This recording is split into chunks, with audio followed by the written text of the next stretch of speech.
Hi అండి, welcome to అబెన్ఫో. కొత్తగా మన ఛానల్ ఎవరైతే ఫస్ట్ టైం విజిట్ చేస్తారో ప్లీజ్ సబ్స్క్రైబ్, లైక్, అలాగే సపోర్ట్ చేయండి.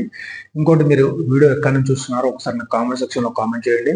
దాని ద్వారా మీకు సంబంధించిన ఇన్ఫర్మేషన్ కూడా నేను వీలంత పూర్తిగా మీకు సమాచారం అందించే ప్రయత్నం అయితే చేస్తాను. నేను వివరాలకు వెళ్దాం. ఇందిరమ్మ ఇళ్ళకు సంబంధించి చాలా మందికి 2 టైమ్స్ వెరిఫికేషన్ అనేది చేస్తున్నారు. ఇది క్వశ్చన్. ఎందుకంటే చాలా మందికి నేను 2 days బ్యాక్ కూడా ఒక వీడియో అయితే చేశాను.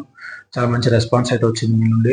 చాలా మంది కామెంట్ కూడా చేశారు. ఈసారి కూడా మీరు ఎక్కడి నుంచి వీడియో చూస్తున్నారో ఒకసారి కామెంట్ చేసి, దాని ద్వారా మీకు సంబంధించి కూడా సంబంధించి ఆ ఏరియాలో ఏం జరుగుతుంది ఏంటి అనేది తెలుసుకునే ప్రయత్నం చేస్తూ మీకు మంచి కంటెంట్ అనేది ముందుకు తీసుకురాబోతున్నాను. వివరాల్లోకి వెళ్దాం.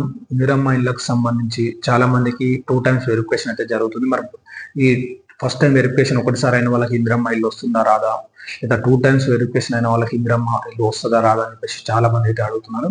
ఈ 2 time 1 time అనేది మీకు ఎక్స్ప్లెయిన్ చేయడానికి వీడియో అయితే చేస్తున్నాను. 2 time వెరిఫికేషన్ అంటే ఏం లేదండి. మీరు ఎవరైతే ఇందిరమ్మ ఇల్లు అప్లై చేసుకున్నారో మీ ఇంటికి సర్వే అధికారులు ఎవరైతే వచ్చారో వారు సర్వే చేసిన తర్వాత, ఇప్పుడు ఎగ్జాంపుల్ అంటే ఒక సర్వే అధికారి 100 ఇండ్లు సర్వే చేశాడు అంటే ఆ 100లో నుంచి ఒక 10 నుంచి 8 నుంచి 10 ఏవైతే ఇండ్లు ఉంటాయో వీళ్ళు సర్వే చేసిన దాంట్లో నుంచి షార్ట్ అవుట్ అనేది చేస్తున్నారు. అంటే ఒక 100 ఇండ్ల నుంచి ఒక 8 నుంచి 10 ఇండ్లు షార్ట్ అవుట్ అంటే మళ్ళీ ఇందులోంచి ఒక 8 ఇండ్ల నుంచి 10 ఇండ్లు అయితే ఏరుతున్నారు.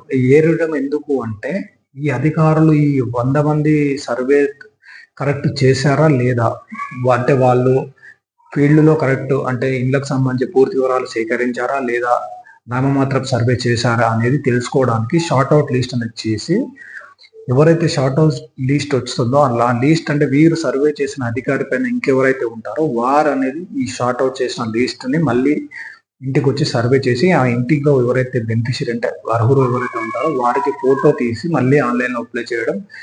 ఈ ఫస్ట్ చేసిన సర్వే ఎవరైతే అధికారి ఉందో ఆ సర్వే అధికారి పూర్తి వివరాలు కరెక్ట్ గా చేశాడా లేదా అని మళ్ళీ ఒకసారి వెరిఫై చేసుకొని ఇట్లా చేస్తారనమాట. ఇది మాత్రమే షార్ట్ అవుట్ చేయడం వల్ల ఇది ఇందిరమ్మ ఇళ్ళకి సంబంధించి సెకండ్ టైం వెరిఫికేషన్.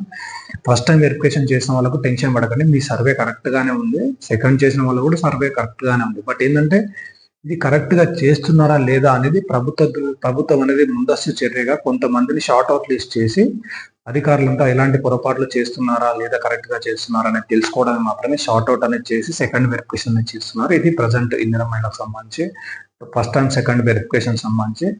ఇక మరి ఇల్లు ఎవరికి వస్తుందో అనేది మాత్రం మీరైతే వెయిట్ చేయాల్సిందే. ఎందుకంటే మీరు ఇచ్చిన సమాచారం ప్రకారం January 1st or 2nd week లో ర్యాండమేషన్ పద్ధతిలో లక్కీ డ్రా అయితే తీస్తారు. లక్కీ డ్రా తీసిన తర్వాత మీకు ఇందిరమ్మ కమిటీల ద్వారా మీకు ఇల్లుందా ఏంది అనేది పూర్తి వాళ్ళు అక్కడ నుంచి సేకరించిన తర్వాత మీకు ఈ ఇందిరమ్మ ఇల్లు అనేది శాంక్షన్ అవుతుంది. ఇది ప్రజెంట్ లేటెస్ట్ అప్డేట్ అండి. మీకు తెలిసిన వాళ్ళు కూడా వీడియో షేర్ చేసి లైక్ చేసి సపోర్ట్ చేయండి. అలాగే మీరు ఎక్కడ నుంచి చూస్తున్నారో నాకు కామెంట్ సెక్షన్ లో కామెంట్ చేయండి.